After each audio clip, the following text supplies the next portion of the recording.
This helps you make choices from your new identity instead of your old patterns. Great. Okay. So, bonus tip for all the methods, start with just one method and practice it for a week. So, if you want, you can start with the evidence-based collection practice. I really like that one. So start with that one and just see, if you're a perfectionist or people pleaser, just start collecting evidence to show that you're doing the work and you're rewiring yourself and you can show up however you want to. Have you ever wondered why you react a certain way to criticism or why certain situations make your heart race even when there is no real danger?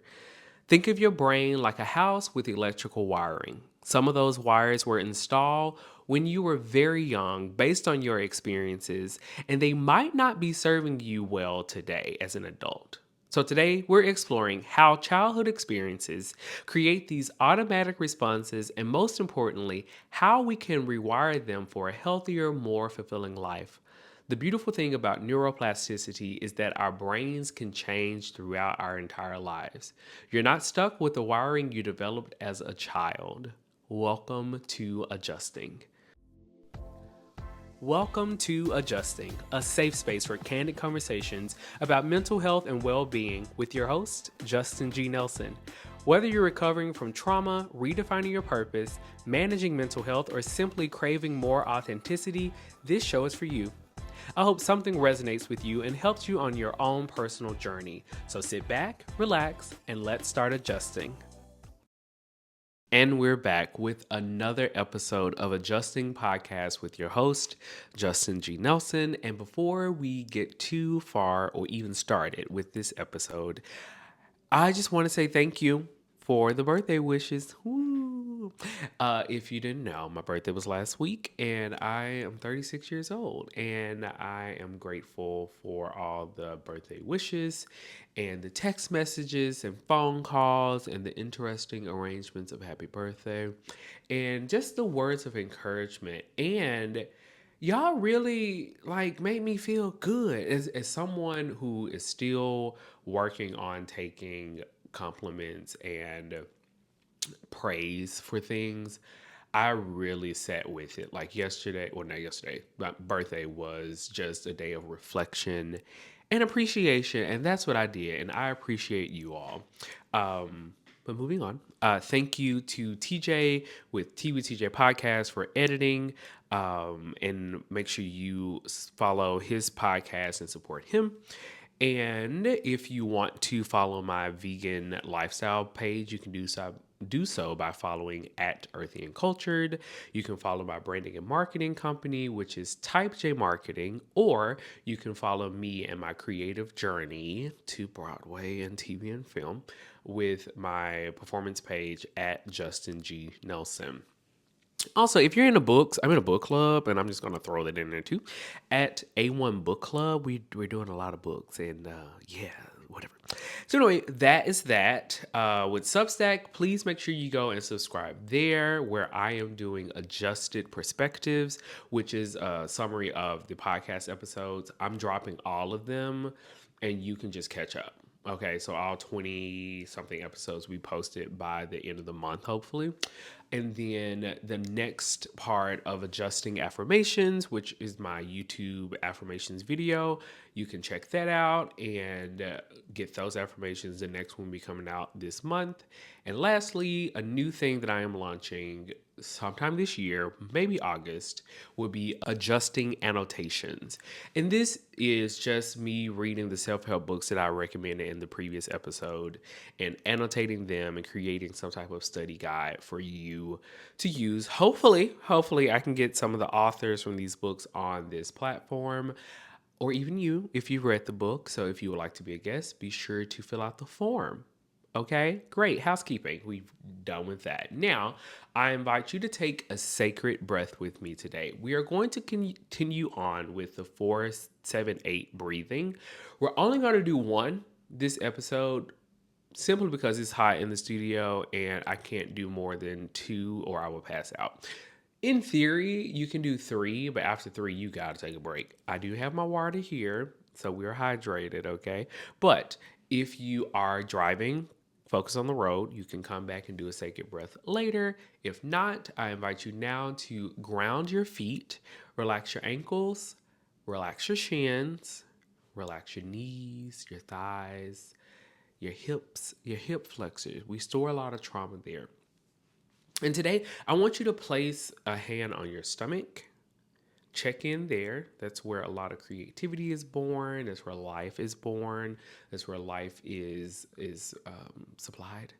And move up to your heart. Place another hand there. Really take some time to center your breathing to your heart. Relax your neck, your chin, your cheeks, your forehead, your eyes, your ears, all of that. All of that. Just relax it, relax it. I'm going to demonstrate the breathing. This is why we're only doing one together. I want to demonstrate it to you just so you are really getting the maximum benefits of this. So this will count as 2 for me, but 1 for you, which you can pause and do it twice. Okay, so the 4-7-8 breathing is you breathe in for 4, you hold for 7, and you release for 8. So I will tap just in case you're watching or you're listening, so that you can hear the cadence at which I'm breathing. Okay, so we're gonna breathe in.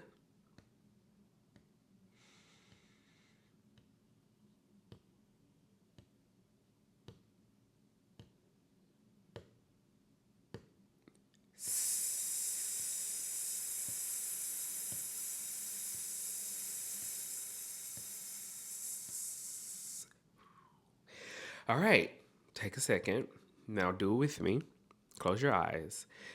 Breathe in, 2, 3, 4. Hold it, 1, 2, 3, 4, 5, 6, 7, and out. 2 on a hiss.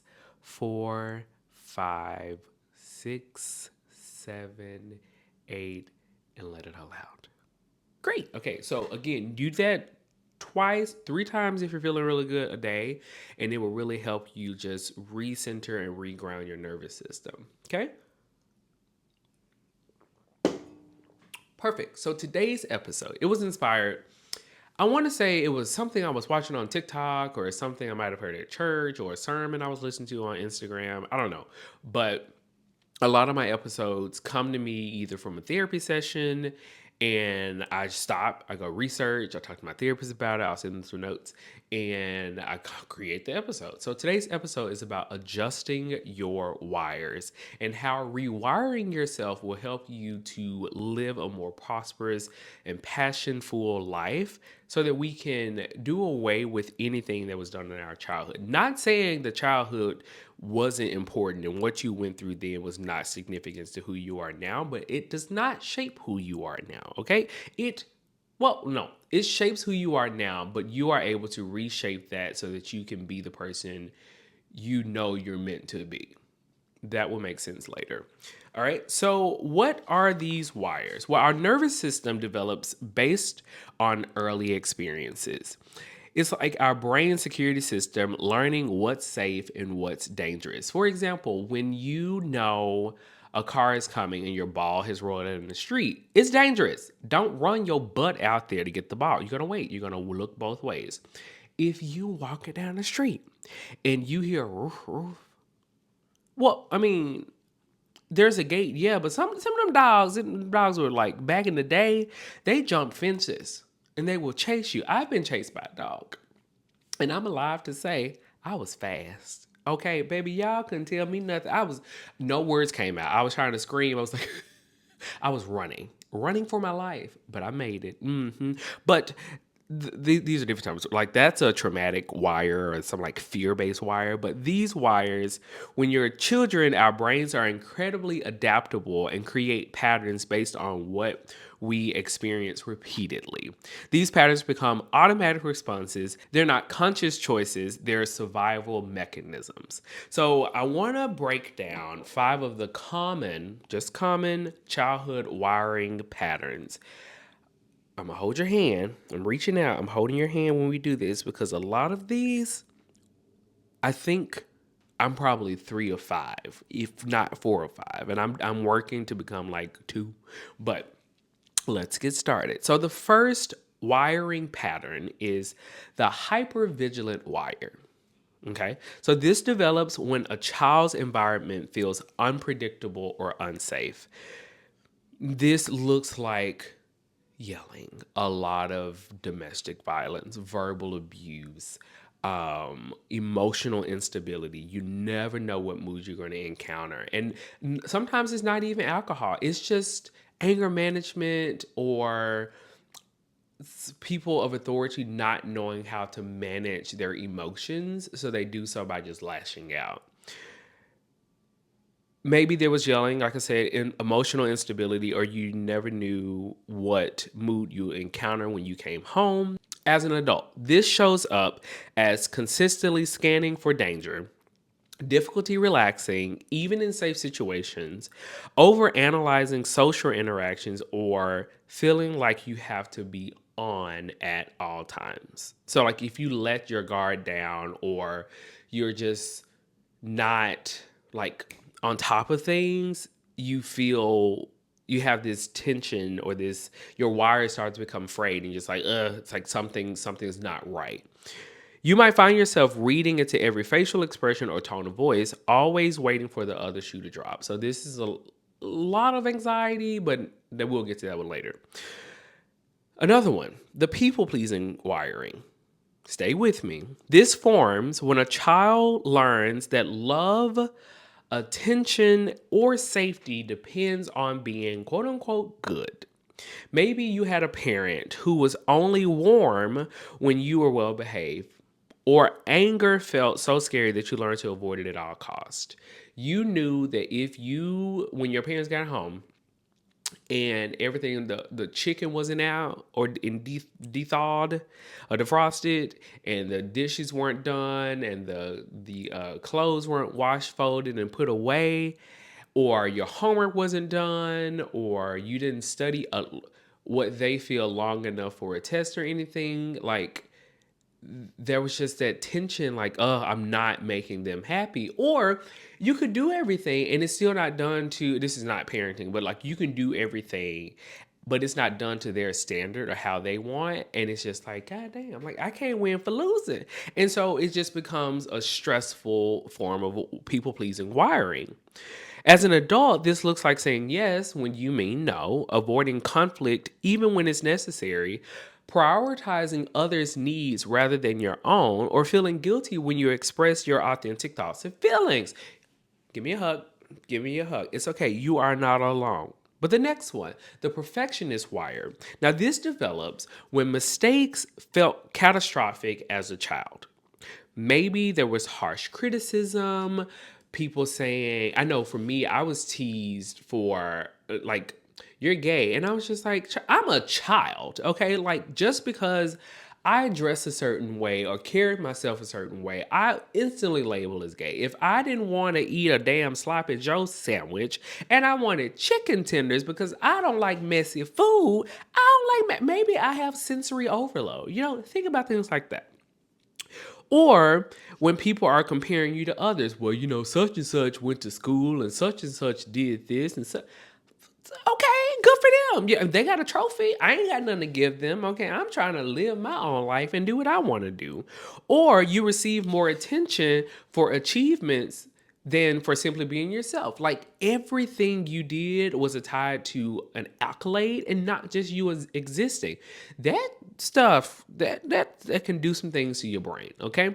The brain learns to avoid mistakes through impossible standards. As an adult, this shows up as procrastination because nothing feels good enough to share.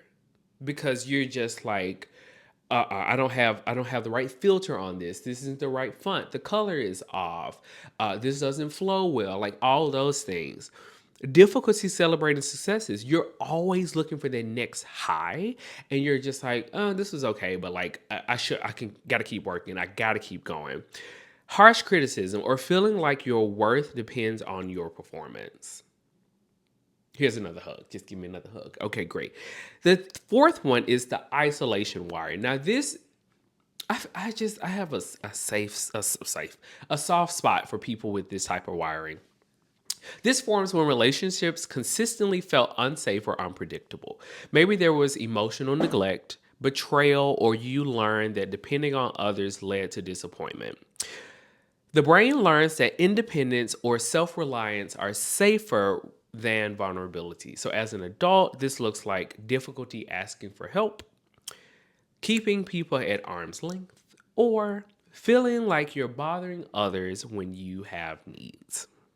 And I find that a lot of people who wear the title of don't not wanting to be a burden deal with this isolation. Be a burden. I promise you, people have space for you.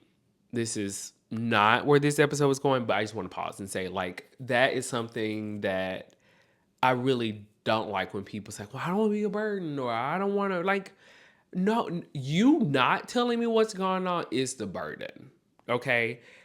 Yes, I have a lot of things going on, but I would rather you get it out and us figure out a safe, healthy plan of action to move forward than you feel like you have to carry the load. Or if you want to carry the load, take it to Jesus, okay? Take it to the Lord in prayer because he'll help you. He will give you the tools and help you figure out the next step, or someone else to help you do it if you don't feel that I'm that person.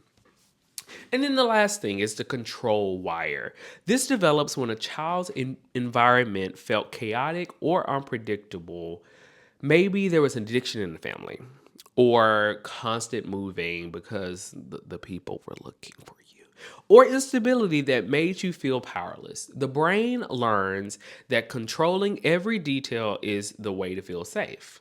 So, as an adult, this shows up as an anxiety kind of wiring when plans change.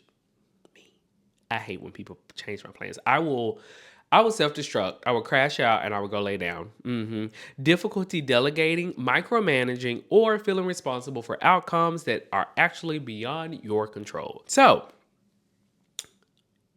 important note, most of these things or these combinations of patterns, most of us have these, a combination of all of them, and they exist on a spectrum, but there's no judgment, okay? These patterns develop for good reasons. Your brain was doing the best to keep you safe with the resources that it has. But this is why I made this platform. And this is why I wanted to talk about this episode and the wiring. Because while your brain did what it could and did what it needed to do between the ages of like 4 and 18, at your old age now, you can actually do some work to rewire yourself so that you can not respond to everything from a negative POV, or you can put yourself first so that you're responding from a heart center and not a reaction based response. So, why do these wires persist? Our brains prioritize survival over happiness. And that is why we are always looking at the negative or the bad of things and the outcomes of things because that's how our brains are wired. And I know as Christians and in the faith-based community, we condition ourselves to say, well, think about the good and I think it's a scripture that goes with that. But when it comes to just our brain, so even some of the patterns that stick around, they just stuck around because they kept us safe. And these responses happen faster than conscious thoughts. They're stored in the emotion part of the brain and not the logic. If I were like a brain person, I could tell you like the all the parts of the brain, but I don't know all that. Okay. And this is why I am not a therapist. What worked for the 7-year-old you might not work for the 35-year-old you. But the brain doesn't automatically update. And this is where the next part of this episode comes in, which is section 2, adjusting your wires. Okay.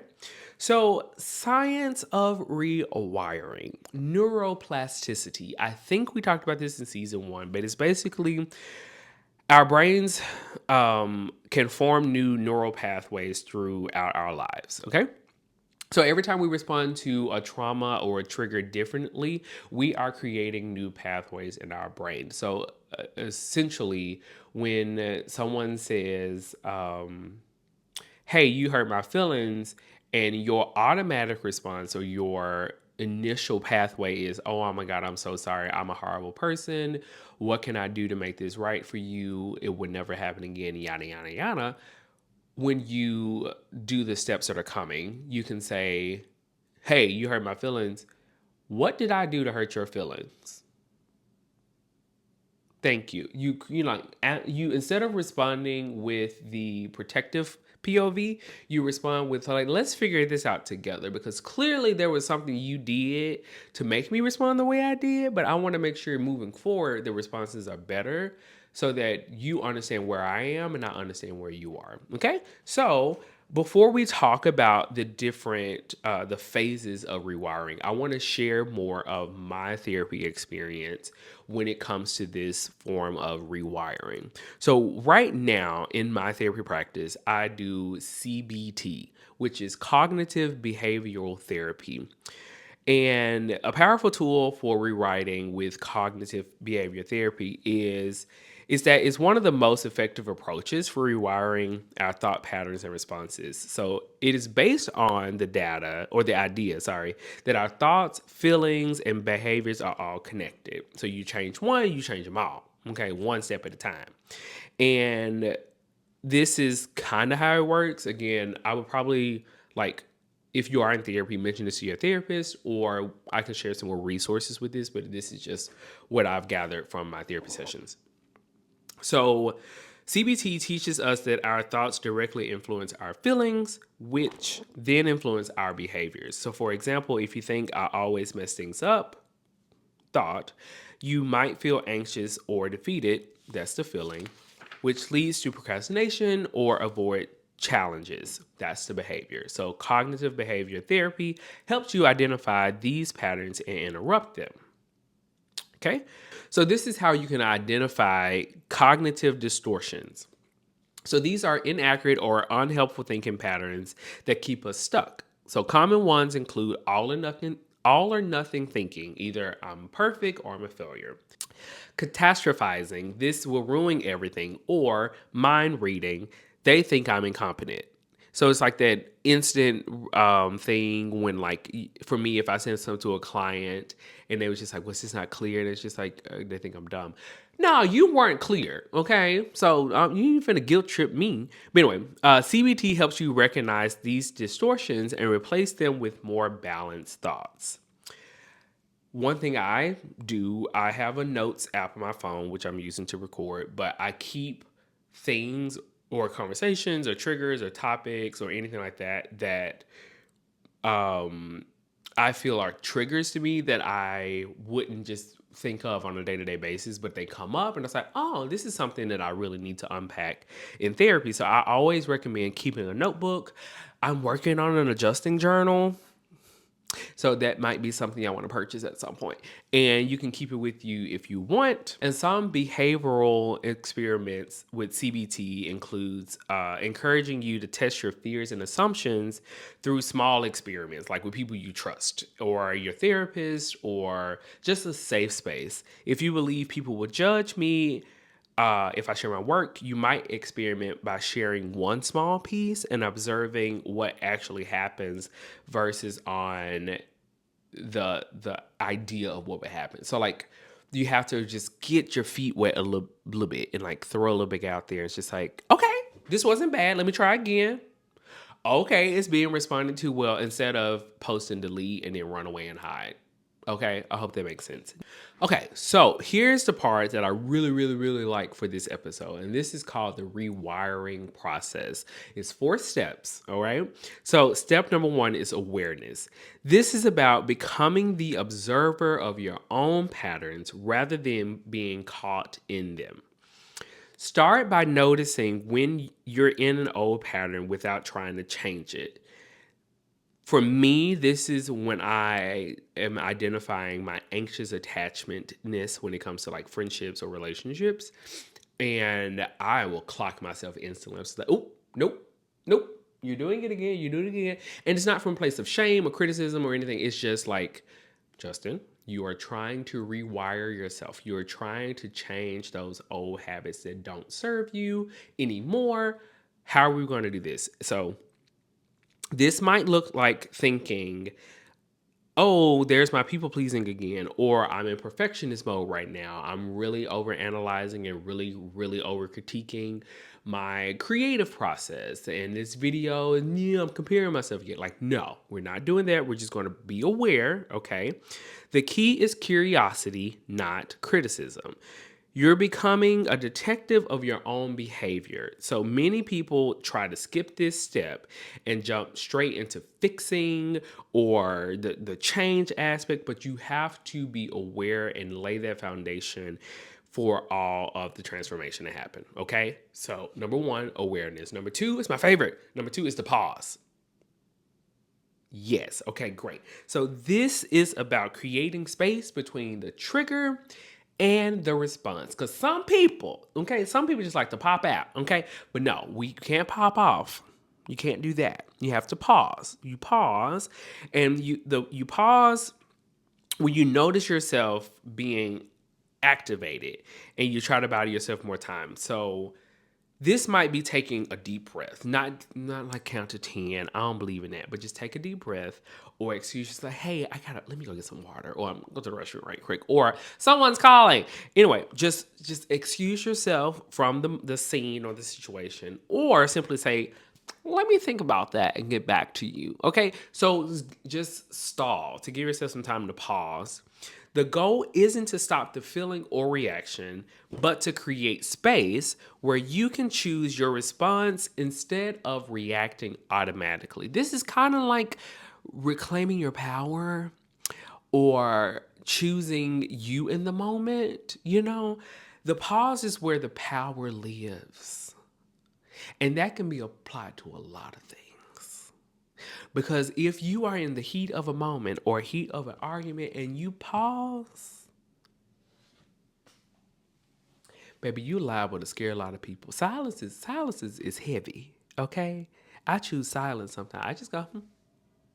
Now my face says something else, but like in the moment, are you good? No. I have nothing to say. I do have something to say, but I'm really relishing in my response because I want to make sure what I am going to say next or do next is coming from a place that will serve future me and not this present emotion. So, step three, after we've become aware, we took the pause, now we are making a choice. So, step three is choice. This is where you consciously choose a different response. Ask yourself, what would I do if I wasn't operating from this old pattern? Or what would the person I'm becoming do in this situation? Yeah.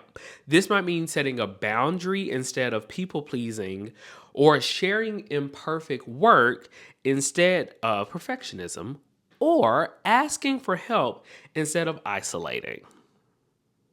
Yeah.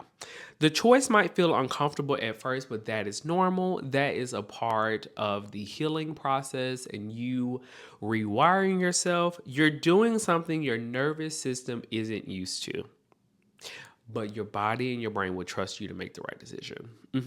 And then step four, after we aware, we pause, we choose. Now we are going to practice. We are going to practice. This is about repeating new responses until they become authentic. And no, I'm not saying rehearse responses. I'm just saying repeat the new responses, whether they come up with the same person multiple times or in the same environment. Just repeat those responses until they become authentic. Each time you choose differently, you're literally building new neural pathways. Okay, so remember the neuroplasticity I mentioned? This is how you are strengthening that and creating new pathways. The more you practice, the stronger these pathways become. Think of it like learning to drive. At first, you had to think about everything. You had to make sure 10 and 2, okay? And you cool, and this is straight over here, and this is good over here, and you look, like all those things. You get to the point you got one hand up here, child, and it gets easier as you practice. I remember the first time I drove. My cousin was upset, but it's okay. No one died. No one died. But I didn't realize, like, because I've seen other people do it. And so I thought, oh, well, they did it. Let me do it this way. And when you turn and you're supposed to like guide the wheel to come back, I let the steering wheel go. Yeah, that was tragic. But again, no one died. Okay. But the same is true with new emotional and behavior responses. Just step by step, okay, until it becomes comfortable. So important things to know about this process though. This isn't linear. Okay. You might cycle through these steps multiple times with the same pattern. Some days you'll catch yourself in step one, other days you'll catch yourself in step three, but each step is a victory, even if you don't make it to step four. Goal isn't to never feel triggered, it's to respond differently when you are.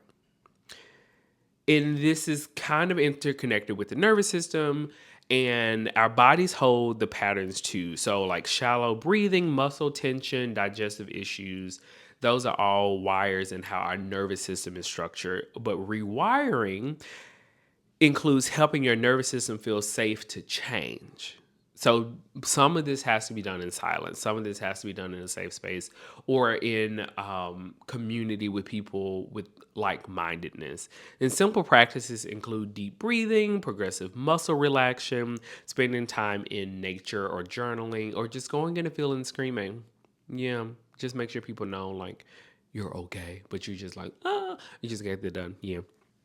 Okay, so section 3, applying your new wires. So I like to compare this to any scene from a movie with a bomb. Okay, Rush Hour, if you saw Ironheart, like any scene with a bomb. Yeah. So we know that all those wires are there. You have a red one, a blue one, a green one, a black one, sometimes an orange one. They don't really do yellow wires, and then a black and red one, and a green and black one, and a blue and black one. I think that's enough wires. But anyway, think of all those wires. Think of all those things. And if you are able to adjust those wires and rewire them, you will not set off a bomb. Perfect. So if you are able to rewire your emotional wires and figure out what works where and how to stop the fuse from going off, this is what we're going to talk about here. Great. So number one, the daily check-in, okay? If you want to set an alarm here and there just to check in with yourself, but I like to do it like when I'm about to eat, I do a check-in, like an emotional check-in. How am I feeling right now? Was there anything before this meal that I just want to be just like, okay, we slipped today, but we are going to acknowledge that, figure out tomorrow or this evening how we can do better. How am I practicing what I'm preaching or what I'm consuming? Like just kind of a check in with your wires.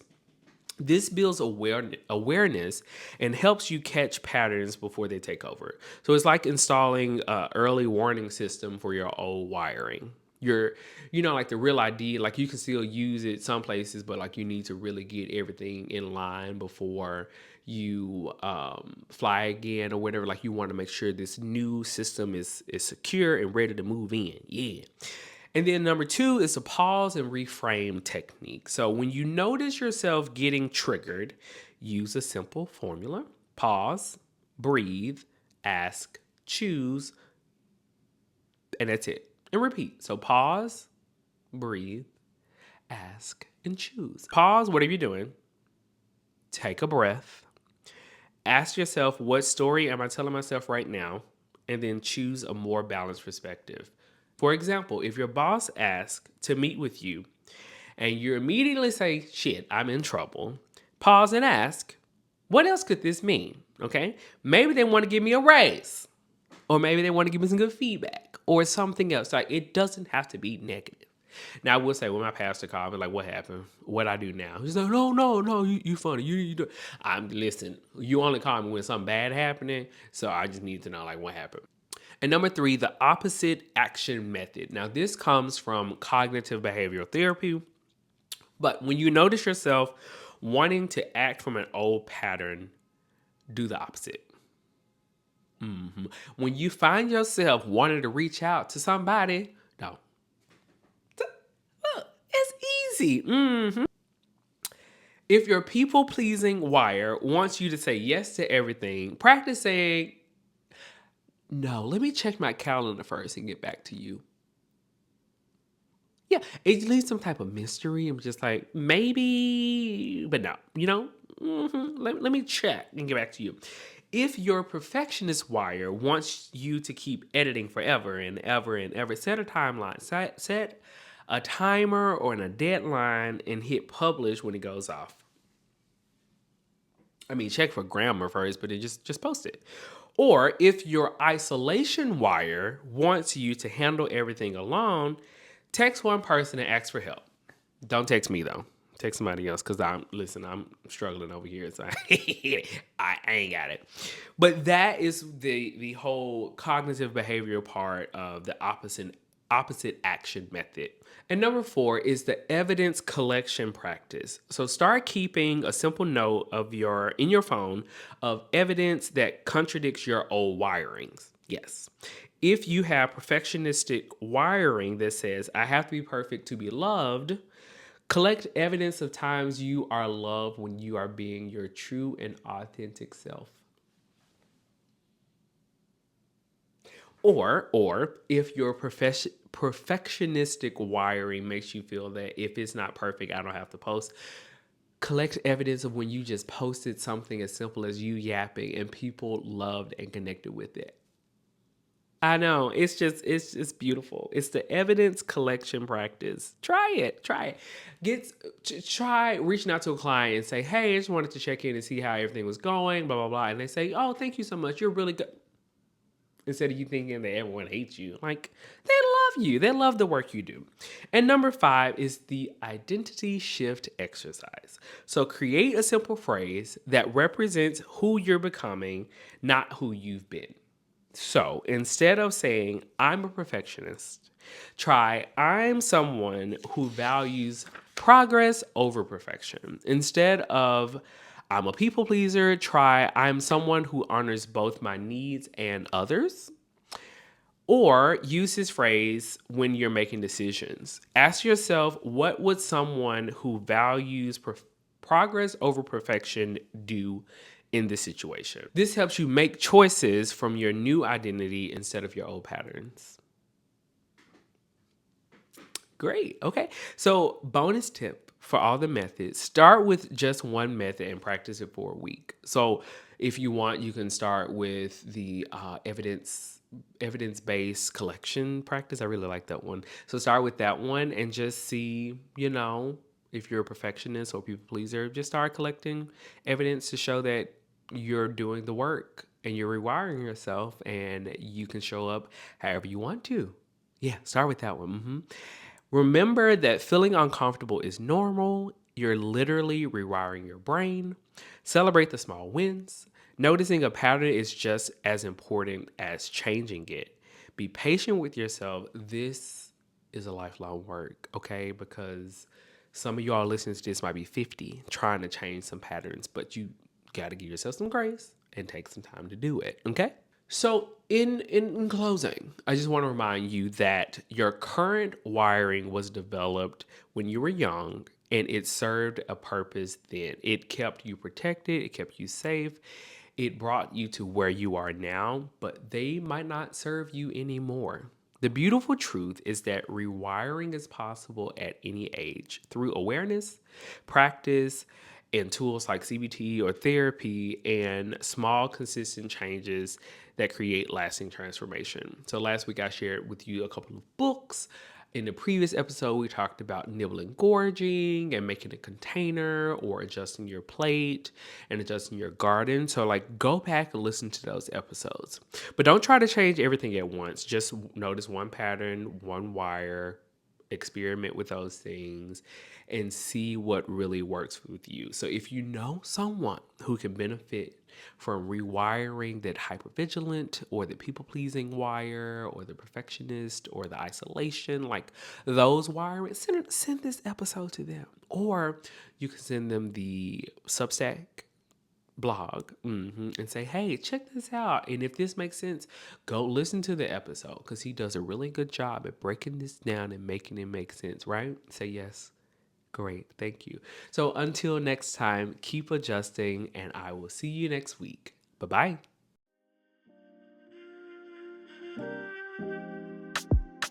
Thanks for tuning in to this week's episode. I hope you take something away to help you make the adjustments you need. Before you go, please take a quick second to share this with someone you care about. And if you can, please leave a 5-star rating and review on whatever platform you're listening to this on. For more information about adjusting or to inquire about being a guest, head over to adjustingpod.com. Until next time.